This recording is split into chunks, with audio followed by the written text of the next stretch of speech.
మచిలీపట్నంలో మా కుటుంబానికి చెందినటువంటి అంశం ఏదైతే మా పెద్ద అబ్బాయి పల్లపాటి అభినవ్ అట్లాగే జాహ్నవి అనే అమ్మాయితో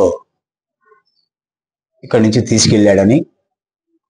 తీసుకెళ్ళి ప్రేమ వివాహం చేసుకుంటా అని చెప్పాడని చెప్పిన దరిమల ఒరిస్సా రాష్ట్రంలో పూరీ జగన్నాథ ఆలయం దగ్గర దొరికాడనేది ఒక ఆరోపణ ఉంది. అది పోలీసు వారు ఆరోపణే కాదు, పోలీసు వారు పట్టుకోవడం జరిగింది. పట్టుకుని వాళ్ళని తీసుకొచ్చి ఇక్కడ పెట్టినప్పుడు విచారణ చేసి వాళ్ళతో మాట్లాడితే, మేము వెళ్ళామండి, ఇక్కడ నుంచి శుక్రవారం నుంచి బయలుదేరి రాత్రి 9-10కి పూరీ దగ్గర భువనేశ్వర్ వెళ్ళాం. భువనేశ్వర్ నుంచి పూరీ జగన్నాథ ఆలయానికి వెళ్ళాం. మాకు 2 రోజులు టైం పట్టింది. ఆ తర్వాత ఒక రోజు దర్శనం చేసుకున్నాం. మూడో రోజు ఉదయాన్నే పోలీసు వారు వచ్చి మమ్మల్ని పట్టుకున్నారు. అట్లాగే మా కుటుంబ సభ్యులను కూడా మేము పంపించాం. మాకు ఈ సమాచారం వచ్చినప్పుడు వాళ్ళు కూడా అక్కడ చేరుకున్నారు. ఆ తర్వాత వాళ్ళని తీసుకొచ్చి మచిలీపట్నంలో పెట్టారు. ఈ పెట్టిన తర్వాత వాళ్ళిద్దరిని పోలీసు వారు విచారించి ఏం జరిగింది ఏంటని వాళ్ళతో మాట్లాడితే, మేమిద్దరం మేజర్లు అండి, వెళ్ళిన మాట నిజమని చెప్పారు. మేము కూడా మేజర్లు అయిన వాళ్ళ నిర్ణయానికి మేము వదిలేసి వాళ్ళు ఏం నిర్ణయం తీసుకోవాలంటే ఆ నిర్ణయం తీసుకుంటారని మేము అనుకున్నాం. అయితే దీని మీద వాళ్ళు ఒక కంప్లైంట్ ఇచ్చి 169 అనే ఒక కంప్లైంట్, ఏదో మోసగించాడు, నేరం చేశాడు, సెక్స్ చేశాడు, అట్లాగే మమ్మల్ని నమ్మించాడని చెప్పి ఒక కేసు పెట్టించారు. దానివల్ల చట్ట ప్రకారం మా అబ్బాయి మీద ఎటువంటి చర్యలు తీసుకున్నా మాకు అభ్యంతరం లేదు. కానీ ఈ పిల్ల మా స్కూల్లో పనిచేయడానికి వచ్చింది. జూన్ 6వ తారీఖు నాడు మేము హరే కృష్ణ గురుకుల్ స్కూల్ అని స్కూల్ పెట్టుకున్నాం. ఆ స్కూల్లో పనిచేయడానికి వచ్చింది. జూలై 10వ తారీఖు నాడు మా భార్య శ్రీమతి విశారానికి కొంచెం ఈ ఇద్దరు క్లోజ్గా ఉంటున్నారన్న సంగతి తెలుసుకుని వెళ్ళి, నా భర్తకు తెలిస్తే మిమ్మల్ని ఊరుకోడు, తప్పు, నువ్వు పనిచేయడానికి వచ్చావు, అందుకని నుంచి నువ్వు స్కూల్కి రాబాక అని ఆపేసి ఆమె ఒక 15 రోజుల క్రితం స్కూల్ నుంచి ఆపేశాను. కేవలం రాజకీయంగా ఎదుర్కోలేక, దమ్ము ధైర్యం లేకుండా పనికి మాలిన వాళ్ళు, దద్దమ్మలు మచిలీపట్నం నియోజకవర్గంలో ఉండి ఆ పిల్లకి న్యాయం చేయాలంటే ఏ విధంగా న్యాయం చేయాలి?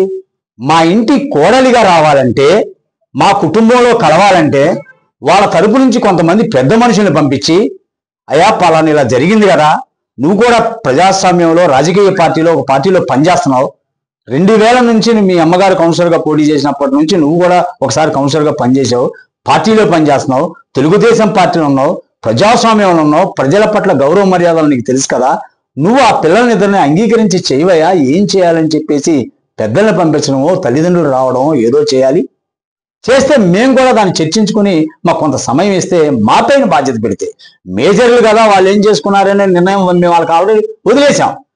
తల్లిదండ్రులుగా మా బాధ్యత మేము చర్చించుకునే అవకాశం లేకుండా ఆ తల్లిని వైఎస్ఆర్ కాంగ్రెస్ పార్టీకి చెందినటువంటి కొంతమంది ప్రేరేపించి ప్రోత్సహించి పురుగు మందు తాగమని చెప్పి పురుగు మందు తాగిచ్చి తీసుకెళ్లి గవర్నమెంట్ హాస్పిటల్లో చేర్చారు. అన్యాయం జరిగింది కనుక పిల్లకైతే, పిల్ల నేను సంవత్సర కాలం ఆగుతానంటే, తల్లి పురుగు మందు తాగుదామంటే దేనికోసం పురుగు మందు తాగినట్టు? అంటే మమ్మల్ని రాజకీయంగా బదనాం చేయాలని, రాజకీయంగా మనల్ని అధికార పార్టీలో ఉన్న తెలుగుదేశం పార్టీ నాయకుడు ఈ విధంగా చేశాడని వైఎస్ఆర్ కాంగ్రెస్ పార్టీ వాళ్ళు రెచ్చగొడుతూ ఆ విధంగా చేస్తే సమాజంలో 2 కుటుంబాలు అతుక్కుంటాయా నేను అడుగుతా ఉన్నా, 2 కుటుంబాలు కలుస్తాయని నేను అడుగుతున్నా. జీవితాంతం కలిసి ఉండవలసినటువంటి పెళ్లిళ్ళు ఒక ఆడ మగ ఇద్దరు కలిసి జీవితం అంతా పంచుకుని బిడ్డలు కని ఈ సమాజానికి ఆదర్శవంతంగా ఉండాల్సిన ఒక కుటుంబం ఈ విధంగా రాజకీయ పార్టీలు కాపరాలు అని నేను ప్రయత్నం చేస్తే, నన్ను కీచకుడు, విలువలతో కూడినటువంటి విద్య నేర్పుతాను బడిపెట్టిన వాడు, పిల్లలు మేజర్లు ప్రతి కుటుంబంలో ఉంటారు, చిన్న చిన్న పొరపాట్లు చేస్తారు. తల్లిదండ్రులుగా మనం సరి చేయాల్సిన బాధ్యత ఉంది. సమాజంలో మన పాత్ర నేను కూడా సరి చేసుకుందాం అనుకుంటుంటే కేసులు పెట్టి నన్ను నానా బాధ పెట్టి క్షోభ పెడుతున్నారు. ఇది ఊరికే పోదు పేరున నాని, ఇది ఊరికే పోదు. తరతరాలుగా నీకు బిడ్డ ఉంది, నీకు బిడ్డున్నాడు, వాడు కూడా భవిష్యత్తు రాజకీయాల్లో మచిలీపట్నంలో ప్రజల్ని ప్రజారంజకంగా పరిపాలించాలని, ప్రజలకు మేలు చేస్తానని వస్తున్నారు కదా. నేను రెట్టింపు ఉత్సాహంతో ఈ రోజు నుంచి నేను రాజకీయాలు చేస్తా, రెట్టింపు ఉత్సాహంతో పనిచేస్తా. ప్రజలకు ఎక్కడ అన్యాయం జరిగిందో నీ కొడుకు ద్వారా ప్రతి అంశాన్ని నేను వెలుగు చేసి చూపిస్తా. నా జరిగిన అన్యాయం నేను సరిదిద్దుకుంటా. నేను ఉపాధ్యాయ కుమారుణ్ణి, నేను 10 మందికి పాఠాలు చెప్పినటువంటి మా తండ్రికి నేను పుట్టినటువంటి వాడిని. నాలో తప్పుంటే సరి చేసుకుని సమాజానికి ఆదర్శవంతంగా నా భార్య నేను చెప్పుకున్నా, మనం సరి చేసుకుందామని ఒప్పుకుంది. కానీ నన్ను జైలు పాలు చేయాలని, నన్ను అల్లరి చేయాలని ఎక్కడ ఉన్న విశాఖపట్నంలో అమ్మాయిని తీసుకొచ్చి వైఎస్ఆర్ కాంగ్రెస్ పార్టీకి చెందినప్పుడు రాష్ట్రంలో రెడ్ బుక్ రాజ్యాంగం నడుస్తుంది, బందర్లో కొల్లు రవీంద్ర రాజ్యాంగం నడుస్తుందని రవీంద్ర గారు మహానుభావుడు ఏం చేశాడండి? ఆయన వాళ్ళ తండ్రి పెళ్ళిపోయిందని ఫోన్ చేశాడు ఆయనకి. ఏమండి మా అమ్మాయి కనపట్లేదు, పలానోళ్ళు ఎవరి ద్వారా వెళ్ళిందని మాకు సమాచారం ఉందండి అంటే, నేను మాట్లాడతాను బాబు, వాళ్ళ కుటుంబం నాకు తెలుసు అని చెప్పాడు. వాళ్ళ తండ్రి ఫోన్ చేశాడు కొల్లు రవీంద్ర గారికి. ఇప్పుడు ఆ తండ్రి ఏం చేయాలి? కొల్లు రవీంద్ర గారికి ఏం చేయాలండి? కొల్లు రవీంద్ర గారితో మాట్లాడిచ్చాడా? వైఎస్ఆర్ కాంగ్రెస్ పార్టీ వేసేటువంటి ఉచ్చులో, వైఎస్ఆర్ కాంగ్రెస్ పార్టీ వేసే ట్రాప్ లో వాళ్ళ కుటుంబం మొత్తం పడిపోయి వాళ్ళ పిల్లల జీవితాన్ని నాశనం చేయడానికి కంకణబద్ధులై ఉన్నారు. ఇది ప్రజాస్వామ్యంలో ఇటువంటి చర్యలు, ఇలాంటి పిరికిబంద చర్యలు రాజకీయంగా ఉన్న స్థితిని కలిగించాలి అనుకోవటం అవివేకం. అది ఎంత మాత్రం సమంజసం కాదు.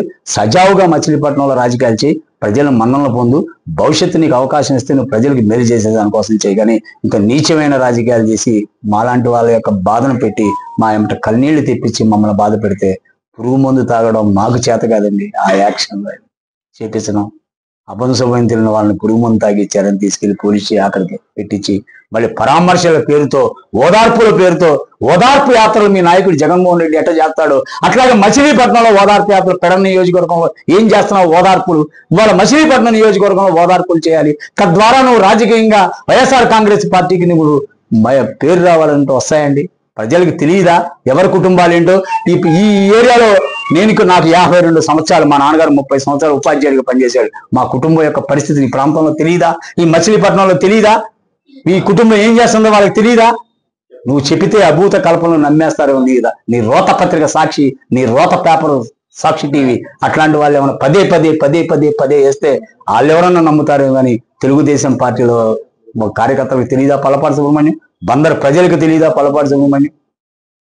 దయచేసి ఏంటంటే నా ఆవేదన మీకు చెప్పుకోవాలని, చెబితే ప్రజలు కొంతమంది కన్నా ఇట్లాంటి అంశాలు ప్రజల్లోకి చేరువవుతాయని అనే ఉద్దేశంతోనే పెట్టాను. ఇప్పటికి నా కుమారుడి మీద కేసు పెట్టారు, జైలుకి వెళ్తున్నాడు. బాధగా ఉంది. అయినా కూడా మేజర్ ఏమీ చేయలేని నిస్సహాయ స్థితిలో ఉన్నాను. మిమ్మల్ని అందరినీ అర్థిస్తున్నాను. ప్రజాస్వామ్యంలో ప్రతి ఒక్కరికి మీరు ఈ అంశాన్ని చేరవేసి ప్రజలకి అపోహలు ఏమైనా ఉంటే వాళ్ళ ద్వారా కలిగించే సృష్టి అభూత కల్పనలు ఉంటే బహిర్గతం చేస్తారని ఈనాడు మిమ్మల్ని అందరినీ చేతులు జోడించి నేను నమస్కరించి అడుగుతున్నాను. ఇది చాలా హీనమైన చర్య. రాజకీయంగా దమ్ము ధైర్యం ఉంటే కొల్లు రవీంద్ర గారు బేలం పెట్టి డబ్బులు లెక్క కడతాన్నారా? ఆ కుటుంబ సభ్యులు ఎవరైనా కనుక పల్లపాటి సుబ్రహ్మణ్యం మీ అమ్మాయి వెళ్ళిపోయింది కాబట్టి మీరు రాజీ చేసుకోండి, మీకు నేనన్నా డబ్బులు ముట్ట చెప్తానని నేను అనుంటే కనుక నా తల తీసేసుకుంటా. నేను తల తీసేసుకుంటా. ఎక్కడైనా సరే బజార్లో మీరు రండి, ఉరి పెట్టమంటే పెట్టండి. నేను అసలు వాళ్ళ తల్లిదండ్రులతో మాట్లాడటం కానీ అది లేదు. కేవలం దద్దమ్మలు కొల్లు రవీంద్ర గారికి ఉన్నటువంటి రాష్ట్రంలో ఉన్నటువంటి పేరు ప్రఖ్యాతలని, కొల్లు రవీంద్ర గారి పట్ల ఉన్నటువంటి ప్రజల్లో ఉన్న ఆకర్షణని మచిలీపట్నం నియోజకవర్గంలో బదనాం చేయాలని ఈ పేరు నాని అట్లాగే వాళ్ళ కుమారుడు చేస్తా ఉన్నాడు. ఏం చేశాడు? తెలుగుదేశం పార్టీ అధికారంలో లేనప్పుడు జిజ్జివరపు జయలక్ష్మి గారు ఉద్యోగంలో తొలగించారు. తెలుగుదేశం పార్టి కార్యకర్తని అల్లు లక్షణాన్ని ఆత్మహత్య చేసుకుని ఆంధ్ర హాస్పిటల్ పెడితే తొంగి చూశాడండి. ప్రజాస్వామ్యంలో రాజకీయ పార్టీ నాయకుడు అన్నగా ఉంటానని, తండ్రిగా ఉంటానని పెద్ద పెద్ద ప్రగల్భాలు పలుకుతున్నాడు. ఎక్కడో విశాఖపట్నంలో వరుది కళ్యాణి గారిని తీసుకొచ్చి వీళ్ళకి బాసటగా నిలుపుతాడంట. నువ్వు ఉన్నావుగా మచిలీపట్నంలో, ఏం చేశావు? జిజ్జివరపు జయలక్ష్మి గారు భోగిరెడ్డిపల్లిలో డాక్రా మైల్కి చెందినటువంటి ఆవిడని ఆత్మహత్య చేసుకుని చచ్చిపోయింది. కనీసం నువ్వు తొంగి చూడలేదు. అట్లాగే గవర్నమెంట్ హాస్పిటల్లో డాక్టర్ ఉద్యోగానికి విధులకు ఆటంకం కలిగిస్తున్నాడు నీ కుమారుడు నువ్వని 3 రోజులు ఉద్యోగానికి వెళ్ళకోకుండా నిరాహార దీక్ష చేసింది. మహిళల్ని వేధించే లక్షణం మీది. మహిళల పట్ల గౌరవం మీకు లేదు. రాజకీయంగా ఏ విధంగా కొల్లు రవీంద్ర గారిని కానీ అట్లాగే మా కుటుంబాన్ని కానీ ఏమన్నా దెబ్బతీయాలని నువ్వు ప్రయత్నం చేస్తే మొన్న ఎన్నికల్లో నీకు 50,000తో కరుతాల్చి పెట్టారు. రేపు 1,00,000 ఓట్లతో ఓడించేయడానికి మేము కష్టపడి పనిచేస్తాం. ప్రజల దగ్గర నువ్వు ఏ విధంగా ఉండాలి? ఏమ్మా తప్పు జరిగిందా? మా మనుషుని ఇద్దరిని పంపిస్తా నీకు, నువ్వు వెళ్ళు ఆ కుటుంబం దగ్గరికి వెళ్ళు, నువ్వు మనుషులు ఇద్దరిని తీసుకెళ్ళు, వినపోతే మనం ఏం చేద్దాలని చెప్పాలి. ఇప్పుడు మమ్మల్ని కేసులు పెట్టించి లోన పెట్టించి జైలు పాలు చేసి జైలు పాలైనటువంటి కుటుంబం పల్లపాటి సుబ్రహ్మణ్యం కుటుంబం చెప్పాలని ప్రయత్నం చేస్తున్నారు. ఇంత నీచమైన సంస్కృతి, ఇంత నికృష్టమైన సంస్కృతి మచిలీపట్నం తప్ప రాష్ట్రం ఎక్కడ ఉందండి? అసలు ఎక్కడన్నా ఉందండి? ఎవడన్నా 5 రోజులు రాజకీయం చేసి 1 రోజు రెస్ట్ తీసుకుంటే వెళ్తాడు. ఈయన 5 రోజులు బందర ప్రజలు కనపడ్డు, 1 రోజు కనపడతాడు, ఎక్కడికి వెళ్ళిపోతాడు తెలియదు. పేర్ని నాని ఇతను ప్రజలకి న్యాయం చేస్తాడు. నిజంగా చిత్తశుద్ధి ఉంటే ఏం చేయాలి? ఆ కుటుంబానికి ఆ తరపున ఎవరన్నా 2-3 ఎంట పెట్టించి వెళ్ళండి, మీరు అతను పల్లపాటి సుబ్రహ్మణ్యం కుటుంబం దగ్గరికి వెళ్ళండి, వెళ్ళి మాట్లాడండి అని చెప్పాలి. ఏం చేసావు నువ్వు? రాజకీయంగా అంటగాగాలి, రాజకీయంగా దీన్ని రగలించాలి, కులాల మధ్యన కుంపుట్లాట్లు కలగాలి. వాళ్ళ కాపు ఆడబిడ్డ కాబట్టి కాపులందరూ ఐక్యత ఉండి ఆవిడికి న్యాయం చేయాలి.